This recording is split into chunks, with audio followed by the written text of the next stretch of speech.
दोस्तों सुजलॉन एनर्जी की बात करें तो यहाँ पे देख दो कि स्टॉक के अंदर आज हमने पॉजिटिव क्लोजिंग देखी है। जबकि अपडेट निकल के आ रही है कि आज प्रमोटर ने बड़ी ब्लॉक डील के माध्यम से अपनी होल्डिंग को बेचा है। अब यहाँ पे इसके पीछे की वजह क्या है, क्यों प्रमोटर ने अपनी स्टेक को बेचा है और इससे आने वाले समय क्या उनकी पकड़ कंपनी पे और कमज़ोर हो जाएगी या फिर इस पैसे का इस्तेमाल करके वो बिजनेस को आगे बढ़ा पाएंगे। वैसे आज देख सकते हो कि इस डील के बावजूद भी स्टॉक की प्राइस तो नहीं गिरी है।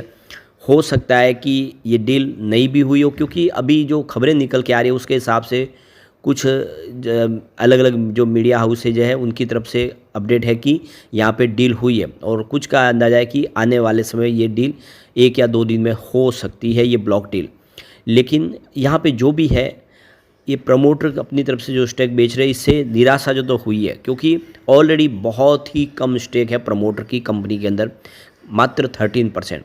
अब किसी भी कंपनी के अंदर प्रमोटर की स्थिति सिर्फ 13% की होती है तो उस पर लगता है कि थोड़ा सा रिस्क बढ़ जाता है। लेकिन कंपनी अब कर्ज मुक्त भी हो चुकी है और बिजनेस को लेकर कोई चिंता नहीं है, क्योंकि कंपनी की ऑर्डर बुक मजबूत है। ऐसे में क्या है, आगे की संभावना उसको समझने की कोशिश करेंगे इस वीडियो के माध्यम से।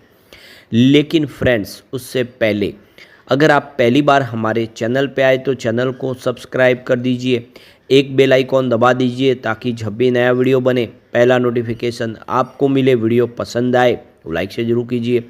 चलो फ्रेंड्स, वीडियो स्टार्ट करते हैं। मैं हूँ आपका दोस्त SB दवे और हमारे अपने चैनल ऑनलाइन कमाई में आपका बहुत बहुत स्वागत है। तो सबसे पहले सुजलॉन एनर्जी के कारोबार की बात करें तो आज 67.22 पर क्लोजिंग देखने को मिली, जहाँ पे 0.76% की तेज़ी थी। वैसे इंट्राडे में 68.30 तक चला गया था स्टॉक और ऊपर के लेवल से लगभग ₹1 नीचे आया है। और आप ये देख सकते हो कि शुरुआत ही पॉजिटिव हुई थी, उसके बाद में इसमें तेज़ी अच्छी बनी लेकिन गिरावट नहीं हुई। बड़ी डील के बाद गिरावट की संभावना बनती है, वैसा हुआ नहीं यहाँ पे। तो ये देख सकते हो कि वॉल्यूम के मामले में नंबर 5 पे था सुजलॉन एनर्जी और इसके ऊपर आज वॉल्यूम में जेपी पावर, रिलायंस पावर ने और ज़बरदस्त वॉल्यूम दिखाया। इसका मतलब अगर बड़ी डील हुई है तो वॉल्यूम बढ़ना चाहिए, वैसे थोड़ी सी संभावना यहाँ पे कम दिखाई दे रही है। और ऐसे में ये सवाल उठता है कि क्या डील हुई है या नहीं। तो ये देख सकते हो कि जेपी पावर, रिलायंस पावर दोनों ही कमाल करें। दोनों पे ऑलरेडी हमारे वीडियो इससे पहले बन चुके, जाके आप जरूर देखें दोनों पावर सेक्टर के शेयर ये आने वाले समय क्या कमाल करेंगे। यहाँ पे इसकी परफॉर्मेंस देखें तो 3 मंथ का हाई इसका 74.30 का है, जो अभी रिसेंटली इसने तेज़ी में बनाया और वहाँ से फिर इसमें कुछ करेक्शन भी आया वापस। 1 ईयर का ही 86.04 का है और ये इसका 3 ईयर और 5 ईयर का ही भी है। पिछली बार तेज़ी जब बनी थी 86 तक गया था, लेकिन फिर गिरावट का दौर शुरू हुआ तो 3 मंथ का जो लो बना है वो 46.15 का है। ₹46 इसका 1 ईयर का लो भी है, क्योंकि इस गिरावट के बाद 86 से सीधा 46 पर स्टॉक आ गया। काफ़ी ज़्यादा गिरावट हुई लेकिन फिर इसने एक अच्छा खासा बाउंस बैक दिया। अब 3 ईयर का लो इसका 5.42 का है और 5 ईयर के लो की बात करिए 2.48 के आसपास है। उस हिसाब से ये बड़ा एक मल्टीबैगर साबित हुआ है। तो यहाँ पे अब देख सकते हो कि मीडिया की जो रिपोर्ट निकल के आ रही है कि सुजलॉन एनर्जी में क्या आने वाले इसमें गिरावट होगी, क्यों कंपनी ने अपनी जो मालिकों की तरफ से 1300 करोड़ के शेयर को बेचा है। तो सुजलॉन एनर्जी के प्रमोटर ने अपनी होल्डिंग में से करीब 1300 करोड़ रुपए के शेयर बेच दिए हैं। तो CNBC TV 18 की जो रिपोर्ट के मुताबिक सुजलॉन एनर्जी के जो promoter Tanti family and trust काफ़ी समय से कंपनी के 20 करोड़ शेयर को ब्लॉक डील में ऑफलोड करने की कोशिश कर रहे थे। सोमवार को कंपनी के 19.81 करोड़ शेयर को ब्लॉक डील में एक्सचेंज किया गया है। इनकी कीमत ₹66 प्रति शेयर के हिसाब से रखी गई है और उसके हिसाब से जो वैल्यूशन होती है 1309 करोड़ की है। तो सुजलॉन एनर्जी के promoter Tanti family and trust ने यहाँ पे देख सकते हो कि जितने शेयर की ब्लॉक डील की है वह कंपनी की 1.45% की हिस्सेदारी के बराबर है।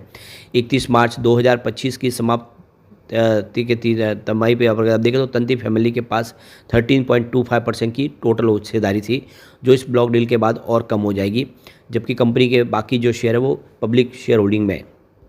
तो ये जो बड़ी डील के बाद इसमें लॉक इन पीरियड लग जाएगा, यानी अब उसके बाद प्रमोटर न शेयर बेच पाएंगे न खरीद पाएंगे। 180 डेज़ का एक लॉक इन पीरियड होगा बड़ी डील करने के बाद। तो देख सकते हो कि सुजलॉन एनर्जी की तरफ से मोतीलाल ओसवाल को ब्रोकर अपॉइंट किया गया है, जो इस डील को मैनेज करने के लिए। तो मौजूदा समय में सुजलॉन एनर्जी के प्रमोटर की जो हिस्सेदारी 13.25% है, वो हिस्सेदारी और कम होगी और अब यहाँ पे कहा जा रहा है कि ये जो पैसा आएगा इसका इस्तेमाल अपने बिजनेस के विस्तार के लिए किया जाएगा, नई योजनाओं को पूरा करने के लिए जाएगा, क्योंकि सुजलॉन के पास इस समय ऑर्डर बुक बहुत मजबूत है और इन ऑर्डर को कंप्लीट करने के लिए पैसों की ज़रूरत है। तो हो सकता है कि सुजलॉन एनर्जी के प्रमोटर ने उन पैसों की व्यवस्था करने के लिए ये एक फ़ैसला किया हो, क्योंकि वो नहीं चाहते कि फिर से कंपनी पे कर्ज चढ़े। तो उधार लेने की बजाय उन्होंने अपनी होल्डिंग बेच के उस पैसे का इस्तेमाल अपने जो प्रोजेक्ट है उसको पूरा करने में लगाया हो, क्योंकि जल्द ही आप देखें तो जब कंपनी को प्रॉफिट होगा और वो प्रोजेक्ट कंप्लीट होंगे तो वो फिर से अपनी होल्डिंग को बढ़ा सकते हैं, उसको कोई रोकने वाली बात तो है नहीं। अभी फ़िलहाल वो 180 दिन तक यहाँ पे अपनी डील के अंदर कोई बदलाव नहीं कर पाएंगे, ना वो शेयर बेच पाएंगे ना ले पाएंगे। यहाँ पे सुजलॉन की परफॉर्मेंस की बात करें तो यहाँ पे देख सकते हो कि एक महीने में 22% की शानदार तेज़ी बनी है स्टॉक के अंदर। एक साल में यहाँ पे 35% का इसने पॉजिटिव रिटर्न दिया है और 52 वीक का हाई 86 का है, लो इसका 46 का है और पिछले 5 सालों में 1600% का शानदार रिटर्न दिया है। यहाँ पे सुजलॉन की शेयर होल्डिंग पैटर्न की बात करूँ, म्यूचुअल फंड के पास 4.17% की हिस्सेदारी है और जो रिटेल निवेशक है उनकी संख्या 56 लाख से अधिक है, जिनका निवेश 2 लाख रुपए तक है और उनके पास 25.12% की होल्डिंग है। इसके अलावा 2 लाख रुपए से ज़्यादा निवेश करने वाले जो रिटेल निवेशक है उनके पास 13.59% की हिस्सेदारी है। तो अब ये डील हो गई, उसके बाद में प्रमोटर होल्डिंग में आपको यहाँ पे देख सकते हो कि उनकी जो होल्डिंग है और कम होती हुई दिखाई देगी। तो एक तरह से ये जो बड़ी ब्लॉक डील के माध्यम से प्रमोटर अगर हिस्सेदारी अपनी बेचते हैं और ऑलरेडी पहले से हिस्सेदारी कम है तो उसका एक माहौल निगेटिव बनता है, निवेशकों में जो उनका भरोसा कम होता है वो दिखाई देता है कंपनी के प्रति। तो मैनेजमेंट ने अभी तक क्लेरिफिकेशन नहीं दिया है कि इस फंड का इस्तेमाल वो कहाँ पे करेंगे, इस पैसों से वो क्या करेंगे। अगर उसका क्लेरिफिकेशन आ जाता है तो फिर कोई चिंता की बात नहीं। अगर कंपनी अपने बिजनेस को बढ़ाने के लिए इस पैसे का इस्तेमाल करती है और वो कर्ज नहीं लेना चाहते तो ये एक अच्छी बात है, जिससे फिर से विश्वास जगता है। तो वेल्थ मिल सिक्योरिटीज़ के क्रांति बैठनी का कहना है कि प्रमोटर की तरफ से अपनी एक बड़ी स्टेक को बेचना इसका एक नेगेटिव सेंटीमेंट बनता है और मीडियम और लॉन्ग टर्म के लिए लोगों का भरोसा कम होता है। लेकिन अगर उसको कहाँ पे इस्तेमाल किया जा रहा है वो अगर अच्छे से कंपनी समझा दे तो फिर इन्वेस्टमेंट की तरफ जो सोचने वाले जो निवेशक है उनका विश्वास फिर से बनता है, क्योंकि कंपनी उस पैसे का सही इस्तेमाल कर रही है, वो बात सामने आएगी तो फिर कोई चिंता की बात नहीं। तो यहाँ पे अलग अलग जो इन्वेस्टर है, जो नज़रिया एनालिस्टों का अलग है।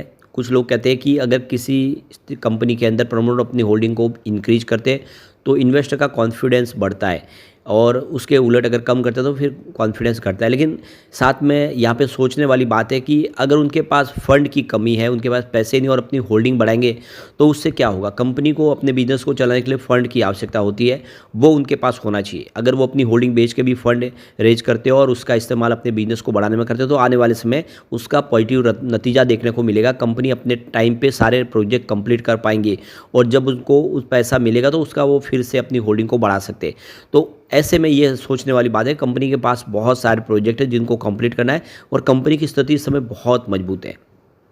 इस बार कंपनी ने बहुत ही बेहतरीन रिजल्ट भी दिखाया है।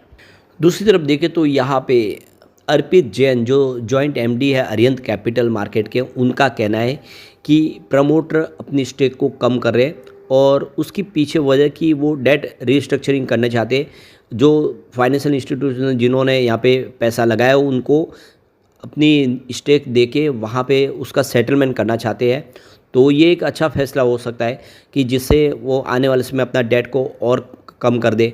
तो लो प्रमोटर होल्डिंग अगर किसी निवेशक को जो स्टेक दी जा रही है जिसकी वजह से वो अपना जो कर्ज को ख़त्म करे तो एक उससे तो एक अच्छा फैसला कह सकते हैं। तो इसके लिए कंपनी को क्लेरिफिकेशन देना चाहिए कि वो इस पैसे का इस्तेमाल कहाँ पे करे, जिससे सारा डाउट क्लियर हो जाए और फिर कंपनी के प्रति लोगों का भरोसा और बने।